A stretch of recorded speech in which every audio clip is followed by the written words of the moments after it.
Our final speaker in the session is Kerri Donaldson Hanna, and she'll be speaking about mapping the composition of the moon using thermal infrared spectrometry, current and future observations from orbital and landed missions.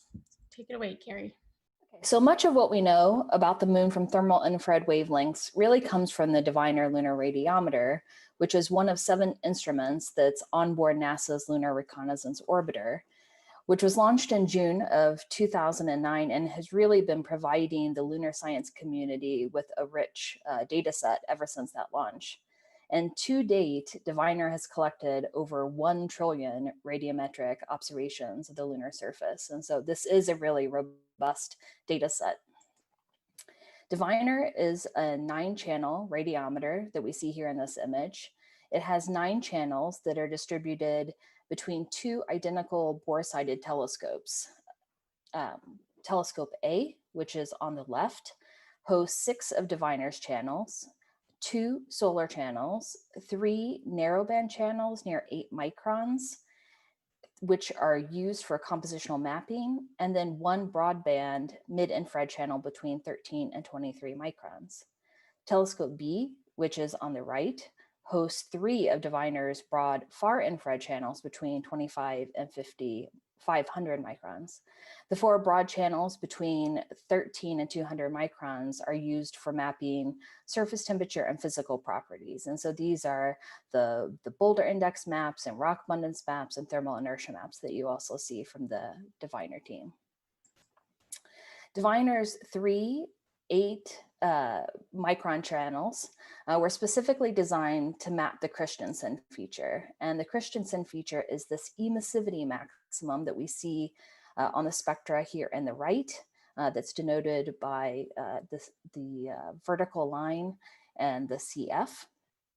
And we chose these channels specifically to map the Christensen feature because you can see that it shifts systematically with composition. Plagioclase has very short CF positions. Pyroxene has intermediate CF positions, while olivine has long wavelength CF positions.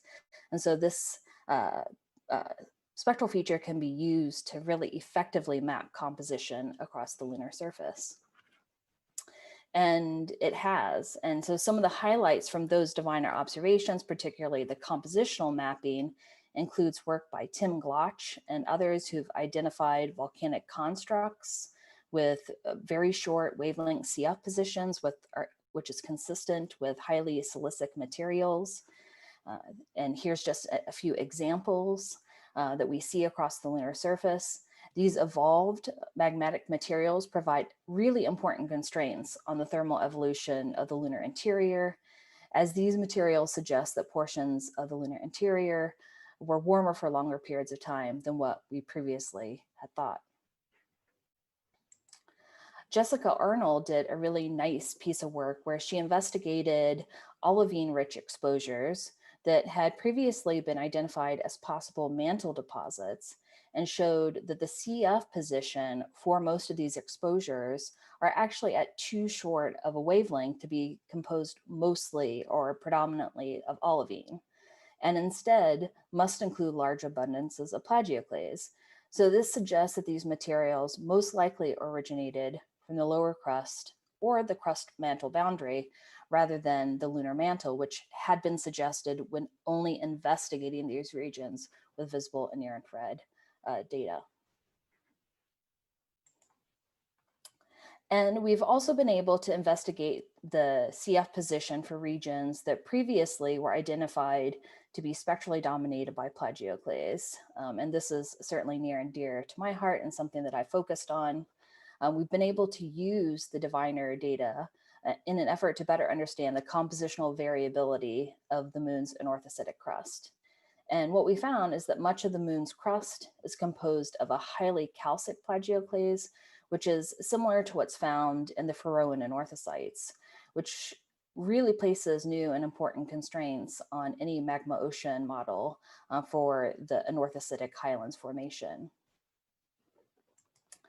Now, while we've learned much from the Diviner data set, and we're still learning even to this day, There's two new exciting opportunities that I'm going to talk about today. The first is the Lunar Compact Infrared Imaging System, also known as L-CIRIS. And L-CIRIS is led by PI Paul Hain from the University of Colorado Boulder.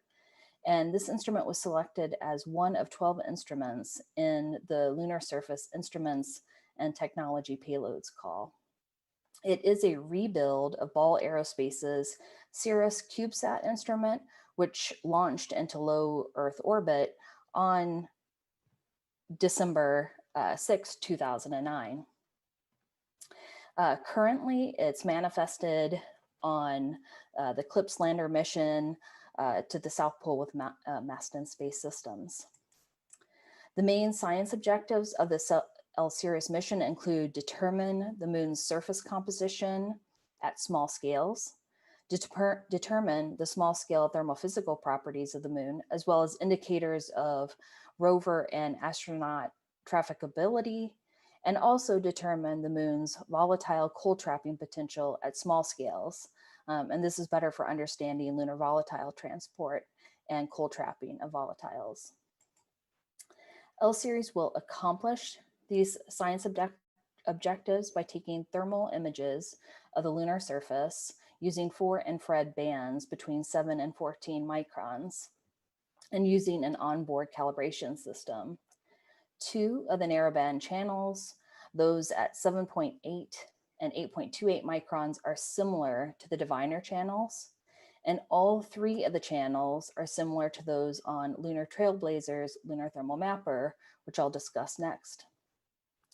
We did optimize the position of these bands for 2 different things. First, for the polar temperatures, we're expecting much colder temperatures at the poles than we would for global temperatures, which is what the diviner bands were optimized for. And we also optimized the bands for the feldspathic materials that we expect at this landing site. Thus, for the first time, we're going to have in situ surface measurements from L-CIRIS, which is going to provide really critical links between the very small scale surface measurements that we're going to get from L-CIRIS with those from orbit for diviner and Lunar Trailblazer. So in other words, L-CIRIS is going to provide the first ground truth measurements of the surface that will greatly enhance both the diviner and Trailblazer investigations. The second opportunity for investigating the composition of the lunar surface comes in the form of Lunar Trailblazer. And this is a small sat mission that was selected in the last simplex call and is led by PI Bethany Ellman through Caltech and JPL. And Bethany gave a really excellent talk giving an overview of Lunar Trailblazer on Wednesday. So I would encourage those of you that didn't see that talk to go back and watch it online. Lunar Trailblazer is going to address major scientific questions about water on the moon, particularly its abundance and water cycle. It's also going to forge a path for future exploration by evaluating locations of the operationally useful deposits of water and providing compositional base maps for the landing zones. 8 minutes. Trailblazer will accomplish these science objectives using 2 four-sided instruments. The first is HVM Cubed, a JPL-built imaging spectrometer that will measure reflectance across the 0.6 to 3.6 micron spectral range. And then Lunar Thermal Mapper, a multispectral thermal camera with 15 infrared channels, which is being built by the University of Oxford. 11 of these spectral channels are across the Christensen feature region and will be used for compositional mapping. 3 of those channels are similar to Diviner's 3 8-micron channels, and those are highlighted in these green boxes here. And then 3 channels are also similar to the L-CIRIS bands, which I've highlighted in blue.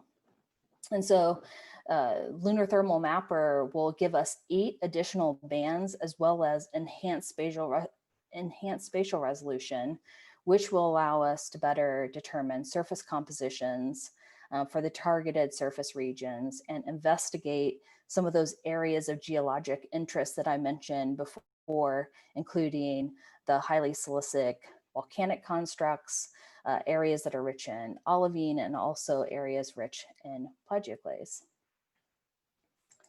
And so just to summarize, diviner thermal IR observations of the moon are a powerful tool for constraining compositional properties of its surface.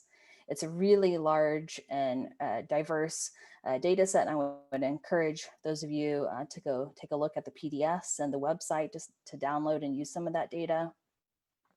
Comparisons between diviner orbital observations with L-CIRIS high spatial resolution surface observations will provide critical links between the surface and remote observations, and this really will enhance the interpretations of these global remote sensing observations.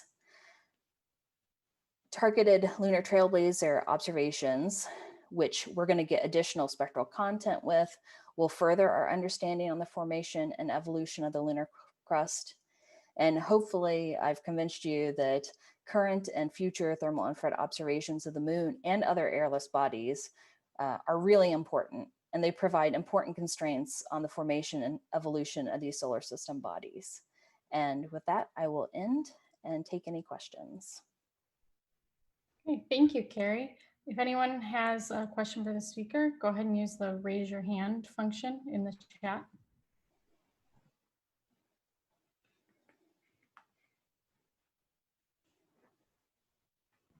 Yeah, go ahead, Melissa. I was wondering about how the Christensen frequency shifts when you're looking at the minerals in vacuum. Are you accommodating the fact that a similar composition might shift when you're looking at finer grain materials, and have you optimized for that as well? Yeah, so I didn't really go into the laboratory measurements today, but that's certainly something that those of us on the diviner team have really spent a lot of extensive time thinking about and doing laboratory measurements. And so the spectra here that I'm showing are fine particulate, and we can tell that these are fine particulate based on these transparency features that we see at wavelengths shorter than the CF, and those at longer wavelengths marked by the TF. And so we do predominantly measure things at fine particulate to be representative of the regolith covered lunar surface. And most of these laboratory measurements that we've been doing have been done under a vacuum simulated lunar environment.